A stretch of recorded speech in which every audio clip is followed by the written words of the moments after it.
एक घुसपैठिए को भारत की भूमि से चुन चुन कर भारत के बाहर भेजने का कार्यक्रम करेंगे। बिहार को घुसपैठियों से मुक्त करेंगे। सीमा से 10 किलोमीटर के अंदर जितने भी अवैध अतिक्रमण है वो सारे के सारे अतिक्रमण सबसे पहले ये अभियान के अंदर दूर कर दिए जाए। कि वादा चुनावी वादा नहीं है। नरेंद्र मोदी सरकार का ये दृढ़ संकल्प है कि पूरे देश को हम घुसपैठियों से मुक्त करेंगे। कि हम दूसरी बार जनादेश के लिए आएंगे उसके पहले एक एक घुसपैठियों को भारत के बाहर निकालने का काम समाप्त कर आमतौर पर नेताओं के वादे जनता को याद कराना पड़ता है, मगर आज मैं सीमांचल की जनता को मेरा वादा याद कराने आया हूं, क्योंकि मुझे सीमांचल की जनता का सहयोग चाहिए।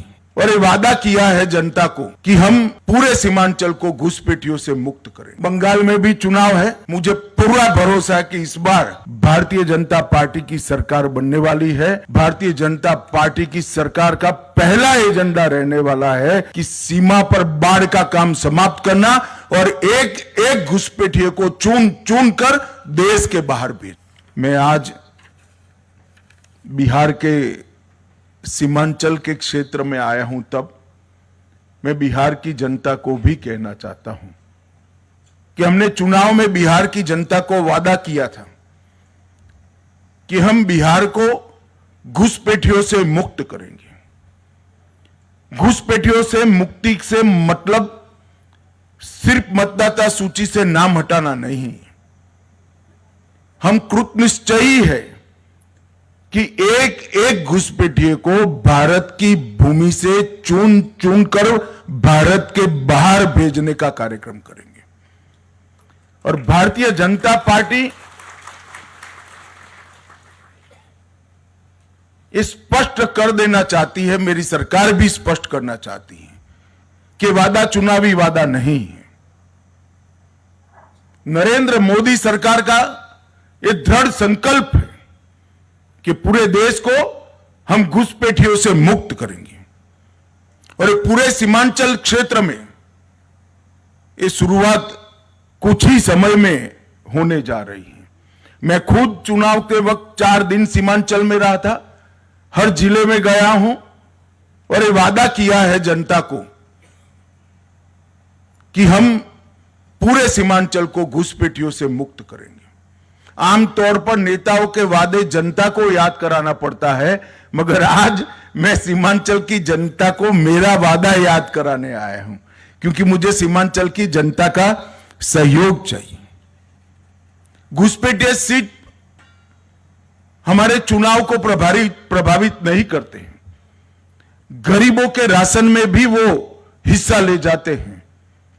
हमारी रोजगारी में भी हमारे युवाओं की सारी संभावनाओं को क्षीण करते हैं।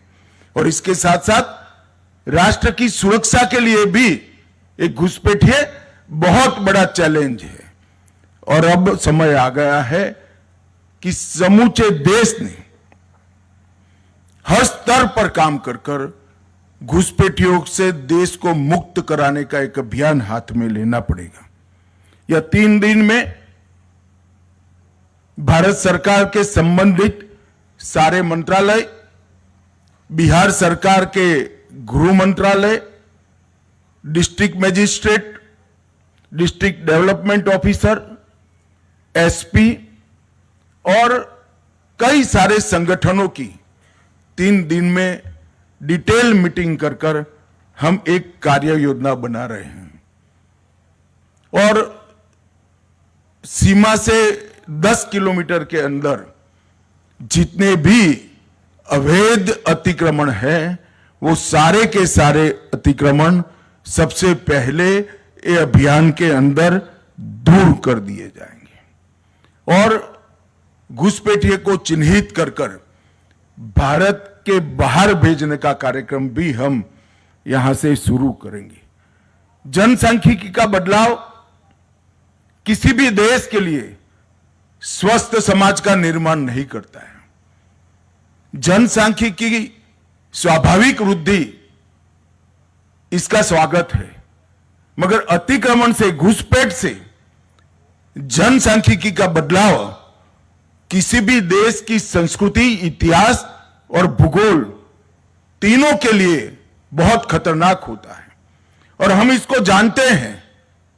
इसीलिए सरकार ने निर्णय किया है कि उच्च स्तर पर जनसांख्यिकी परिवर्तन की उच्च स्तरीय समिति का घोषणा किया जाएगा और वो समिति न केवल सीमांत क्षेत्र, पूरे देश के जनसांख्यिकी के परिवर्तनों को बहुत डिटेल बारीकी से अभ्यास करेगी और भारत सरकार को इस जनसांख्यिकी परिवर्तन को कुदरती बनाने के उपाय सुझाएगी।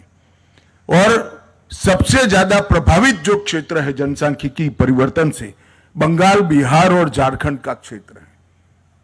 बंगाल में भी चुनाव है। मुझे पूरा भरोसा है कि इस बार भारतीय जनता पार्टी की सरकार बनने वाली है। भारतीय जनता पार्टी की सरकार का पहला एजेंडा रहने वाला है कि सीमा पर बाढ़ का काम समाप्त करना और एक एक घुसपैठिए को चुन चुन कर देश के बाहर भेजना। और इसकी शुरुआत, चूंकि यहां पर सरकार बन चुकी है, जनादेश भी इस एजेंडा को प्राप्त हो चुका है। हम तो इसी मुद्दे पर चुनाव लड़े थे। हमारी विपक्ष की पार्टियों ने ये मुद्दे का विरोध किया था, मगर मैं तो आभारी हूं बिहार की जनता का कि अभूतपूर्व जन समर्थन हमें मिला है। बिहार के कल्याण के एजेंडा के साथ साथ वो मैंडेट में घुसपैठियों को निकालना भी शामिल है। और मैं आज इस मंच से बिहार की जनता को और देश भर की जनता को ये भरोसा देकर जाता हूं कि हम दूसरी बार जनादेश के लिए आएंगे, उसके पहले एक एक घुसपैठियों को भारत के बाहर निकालने का काम समाप्त कर कर आएंगे। और इसमें एसएसबी का भी बड़ा रोल है और आपकी भूमिका जो है वो भी आपको विगत से बताई जाएगी। मैं फिर से एक बार आज के कार्यक्रम में उपस्थित सभी जवानों को अनंत अनंत शुभकामनाएं देना चाहता हूं, क्योंकि आपकी सुविधाओं में बहुत बड़ी बढ़ोतरी हो रही है और एक बार का काम नहीं है, ये निरंतर चलने वाला काम है। हमारा लक्ष्य है आपका सुविधापूर्ण जीवन। जब आप अपने युवानी के स्वर्णिम वर्ष सीमा पर बिता रहे हैं तो आपका और आपके परिवार का पूरा अधिकार है कि सभी सुविधाओं पर से युक्त आपका और आपके परिवार का जीवन हो। हम इसके लिए पूरा प्रयास करेंगे। फिर से एक बार मेरी अनंत अनंत शुभकामनाएं आपके साथ है। वंदे मातरम। भारत माता की जय।